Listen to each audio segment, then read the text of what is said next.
Bonsoir à tous, j'espère que vous allez bien. Ce soir, on va parler d'un sujet qui semblait nous intéresser concernant la tolérance. Alors d'abord, qu'est-ce que c'est la tolérance? Je pense que le plus intéressant, ça serait de l'aborder d'abord par un exemple. Un exemple de tolérance, c'est par exemple lorsqu'une personne religieuse va se trouver avec une personne moins religieuse pour pouvoir l'accompagner ou pas dans un processus de teshuva, de remise vers la religion. Alors dans ce cas-là, l'homme religieux va être tolérant par rapport aux choses que le non-religieux va pouvoir faire. Donc en réalité, va fermer entre guillemets les yeux, va prendre sur lui des choses qui sont contre son idée. Je vais voir que la personne, par exemple, n'est pas de sniout. Alors je vais être tolérant, je sais que j'aime pas ça et que je pense qu'il faut être sniout, mais je vais être tolérant, je vais rien lui dire, je vais prendre sur moi. Donc en réalité, c'est quoi la tolérance? C'est le fait d'abaisser, excusez-moi, notre point de vue, notre pensée, pour faire place à l'autre. Dans les tolérances aussi, ça peut s'exprimer de bien des façons, un religieux vers un autre religieux, une religion vers une autre religion, des, des façons de penser face à d'autres façons de penser. Mais le yin c'est de comprendre justement que nous, on a une manière de penser, notre prochain n'a pas forcément la même, et donc on va s'abaisser un petit peu pour quand même laisser place à l'autre. En effet, on parle à chaque fois, lorsqu'on vit, de coexistence. Coexister, c'est quoi? C'est exister, mais avant, on a le préfixe co. C'est quoi co? C'est ensemble. Pour pouvoir vivre dans ce monde, il faut coexister, on doit vivre ensemble. D'ailleurs, l'homme ne pouvant vivre tout seul, Akadosh Borou a créé Chava pour justement pouvoir accompagner Adam, car avec la solitude, et le Rav Ben Chitrit a fait de nombreux cours par rapport à ça, lorsqu'on est seul, on n'a pas le regard de l'autre qui va nous permettre de nous sentir exister, parce que exister ex, c'est l'extérieur, du coup on a besoin de l'extérieur pour reconnaître ce qu'on est. Donc sans l'autre, on ne pourra pas reconnaître. Donc maintenant, si je ne suis pas tolérant et que je pense que seules les choses dont je suis convaincu existent et sont vraies, alors sans tolérance, je ne ferai jamais place à l'autre et je resterai dans mon coin parce que personne n'a totalement la même façon de penser que quelqu'un d'autre. Chacun est différent. Même si on a des grands mouvements qui nous relient, on aura toujours des divergences sur certains sujets. Et sans tolérance, on n'arrivera pas à se mettre avec autrui. Et comme on vient de le dire, si on ne se met pas avec l'autre, on ne va pas pouvoir coexister. Donc ça posera même un problème quant à notre existence, avec la solitude notamment. Maintenant, la question qui se pose, parce que le sujet approché comme ça, semble déterminer la tolérance comme une qualité, quelque chose de bien. Il faut savoir être tolérant. Mais, et vous le conviendrez, et comme nous en avons déjà parlé plusieurs fois, chaque chose doit avoir sa mesure. En effet, se mettre en colère, on pourrait se dire, c'est pas bien, il ne faut surtout pas se mettre en colère, on dit dans la Gemara, se comparer à la Vodazara. Mais tout de même, il y a des fois où il faut savoir se mettre en colère pour que les gens en face, ils comprennent qu'ils ont fait une mauvaise chose et pour être sûr qu'ils ne vont pas la recommencer. Prenons par exemple l'exemple d'un enfant. Si j'ai un enfant qui va casser un vase, il faut que je lui parle doucement, bien entendu, la manière douce, mais parfois il faut hausser un petit peu le ton pour qu'il comprenne que ce n'est pas bien et pour qu'il ne recommence pas la même chose. Du coup, même la colère qu'on voit, qui est un défaut, à petite dose, ça sert et c'est même nécessaire. À l'inverse, la générosité, par exemple, qui quand elle est une qualité, est très bonne, mais si on est beaucoup trop généreux, comme on dit, il me semble, dans les Pirkei Avot, alors, par un surplus de générosité, on pourrait même être amené, excusez-moi de l'expression, mais à vouloir donner notre femme à nos invités, ce qui est totalement démesuré.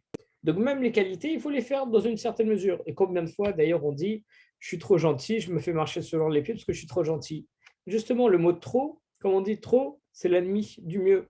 Parce que trop, c'est un surplus. C'est au-dessus de la mesure et donc ça ne va pas. On n'est plus dans les bonnes limites. La question qui se pose, c'est jusqu'où doit aller la tolérance?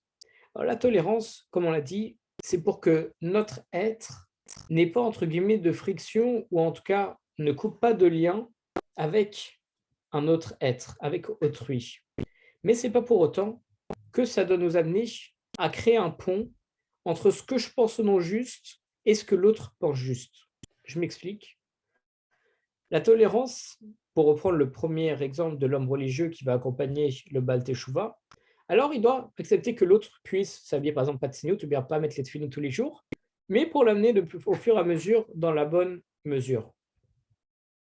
Mais il l'accepte, mais ce n'est pas pour autant que lui, il va se mettre à ne plus mettre les tefilines. Non.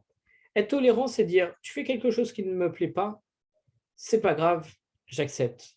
Mais Chaz Hashem, ce n'est pas pour autant que je vais aller dans ton sens.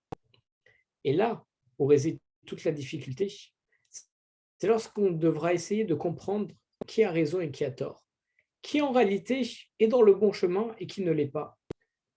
Gardons le même exemple. Un religieux qui voit le jeune homme ne pas mettre les tefilines, alors il est tolérant, mais la question se pose, parce que le religieux pense qu'il faut mettre les tefilines et que l'autre ne le fait pas, mais le non-religieux pense que ça ne sert à rien et que le religieux fait des choses qui n'en ont pas d'utilité, Alors, nous voyons que dans cette relation, il y a deux points de vue contradictoires, mais par la tolérance, justement, ils ne sont pas obligés de coïncider ensemble, on laisse juste place un petit peu à l'autre. C'est comme si j'étais assis dans le métro et à côté de moi était assis quelqu'un à forte corpulence. Alors, il va peut-être déborder un petit peu, entre guillemets, sur ma place, mais ce n'est pas pour autant que je vais lui laisser ma place, ni que je vais me mettre sur la sienne. Non, il déborde un petit peu, c'est-à-dire qu'il s'approche de moi, mais je ne vais rien dire, je vais être tolérant, je vais m'abaisser. Là, c'est la même chose. Il est à côté de moi, il ne met pas les tefilines, mais ce n'est pas grave. Je vais être tolérant, je ne vais pas lui faire de remarques. Et pourquoi ça a son importance, c'est que si on est intolérant, alors chaque chose qui nous déplaira, on le fera remarquer. Alors, dans une relation humaine classique, si on fait sans arrêt remarquer les choses qui nous déplaisent, croyez-moi, nos relations vont prendre un coup. En effet, c'est dès qu'une personne met, pour prendre un exemple totalement banal, duquel on avait parlé hier avec un ami, mais par exemple des céréales après le lait, on connaît tous la grande polémique, faut-il mettre les céréales avant ou après le lait? On m'excuserait d'utiliser un exemple aussi basique, mais en même temps, cet exemple qui fait rire peut nous ouvrir, pourquoi pas, l'esprit sur cette idée. Alors, je vais être tolérant par rapport à ça, mais, excusez-moi, pour reprendre bien le fil du sujet, je ne vais pas me plaindre à la personne face à moi s'il m'a inversé les deux. Un exemple basique, s'il m'a mal fait mon café, par exemple. Quelqu'un veut me faire un café, il ne le fait pas comme j'aime. Alors, si je ne suis pas tolérant, je vais tout de suite lui dire, qu'est-ce que tu fais? C'est n'importe quoi, c'est pas comme ça qu'il faut faire. Bien entendu, on prend des exemples vraiment de bas niveau, mais ça s'applique beaucoup plus et beaucoup mieux pour quelqu'un qui, par exemple, nous dérangerait en respectant mal la halakha ou bien faisant mille et une choses, mais je voulais garder ça pour la suite pour expliquer un autre style de tolérance. Mais en tout cas, pour notre première explication, comprenez que si on s'énerve à chaque fois que quelqu'un fait quelque chose qui nous déplie ou bien qui n'est pas dans le même état d'esprit ou pas dans la même vision que nous, alors on ne pourra pas cohabiter avec les autres parce qu'encore une fois, on n'aura jamais totalement les mêmes façons de penser avec une personne.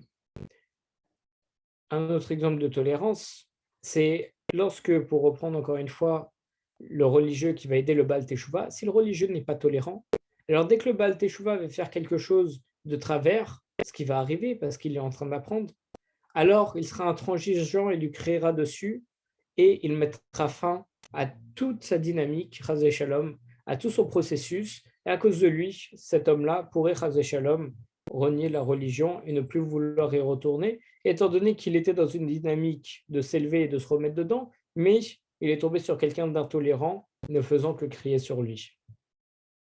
De ce fait, on voit que la tolérance, ne pas en avoir du tout, peut causer de graves choses. En avoir trop aussi. Parce que, effectivement, si je suis trop tolérant, je me dis, bon, écoute, moi, les personnes ne s'habillent pas de signout entre elles, c'est pas mon problème. Que les filles dansent avec les garçons, c'est pas mon problème. Du coup, je suis tolérant par rapport à ça, donc je vais me permettre d'aller en boîte de nuit, parce que de toute façon, je suis tolérant, c'est pas grave, ça me dérange pas, les autres font ce qu'ils veulent. Mais non, parce qu'en faisant ça, on va se retrouver dans le même endroit qu'eux et on risque, par ce surplus de tolérance, de chas v'shalom être influencé par eux. Et à ce moment-là, on risquerait de tomber. C'est pour ça qu'il faut faire extrêmement attention à la définition de la tolérance, parce que la tolérance, c'est un état passif. On va dire ça comme ça. C'est une sorte de bouclier qu'on se met devant nous pour que les choses qui nous dérangent arrivent sur ce bouclier et tombent par terre. Et pourquoi est-ce que le bouclier est intéressant et indispensable? C'est que les choses qui nous déplaisent ne vont pas nous atteindre. Parce que s'il y a quelque chose qui me dérange et que j'en suis intolérant, qui m'atteint, alors ça peut poser problème. Mais avec la tolérance, la chose qui me dérange reste ici, mais je fais en sorte qu'elle ne m'atteigne pas. J'ai pris connaissance de la chose, mais je la repousse. D'ailleurs, un exemple encore plus basique et scientifique, l'intolérance au lactose, par exemple. Quelqu'un qui ne supporte pas le lactose voit qu'avoir du lactose face à lui, il est tolérant, ça ne lui fait rien, il le laisse là, il ne fait pas attention. Il fait attention, mais que d'un œil, ça ne va pas lui ronger la vie. Mais le rentrer en soi, chas v'shalom, ça peut lui causer une grosse maladie ou une infection, ou peu importe. Mais retirer totalement le lactose de chez lui, ça peut causer des problèmes parce que ses enfants ont besoin de boire du lait, etc. Et donc, il ne faut pas être trop radical parce que ça peut empiéter sur les autres. Du coup, je pense qu'avec cet exemple, on pourrait capter encore mieux l'idée de tolérance. Tolérance, c'est quelque chose qui me déplaît, qui n'est pas forcément en adéquation avec ce que je pense. C'est pas grave, si l'autre le fait, c'est qu'il a son point de vue, qui est peut-être meilleur que le mien, qui est peut-être moins bon que le mien. On pense souvent qu'il est moins bon, mais laissons sa chance à l'autre. Et à ce moment-là, je vais juste le laisser de côté, ne pas y faire attention et prendre sur moi de ne pas réagir face à ça. Mais le tout, toujours dans la mesure, parce que devenir intolérant pour vouloir changer tout le monde à notre image peut poser problème, parce que personne ne rentre dans un moule et personne n'aime être en totale adéquation avec les autres. Mais être totalement intolérant, ça pourrait, chas v'shalom, nous changer à l'image des autres qui ont une vision différente de la nôtre, alors qu'on pense bien que la nôtre est la meilleure. Et donc, à ce moment-là, on serait totalement annulé à l'autre, on ressemblerait à l'autre, et on ferait tout comme l'autre, que ce soit bien ou mal. C'est pour ça que, Bezrat Hashem, qu'on arrive à discerner dans chaque qualité, dans chaque chose qu'on va faire, toujours la bonne mesure. À quoi ça sert, dans quelle quantité, pourquoi faire, et toujours le faire dans une bonne marchava, dans une bonne façon de penser, et ce, toujours pour accomplir Torah, Mitzvot et servir à Kadosh Baruch Hu. Chazak u'Baruch à tous.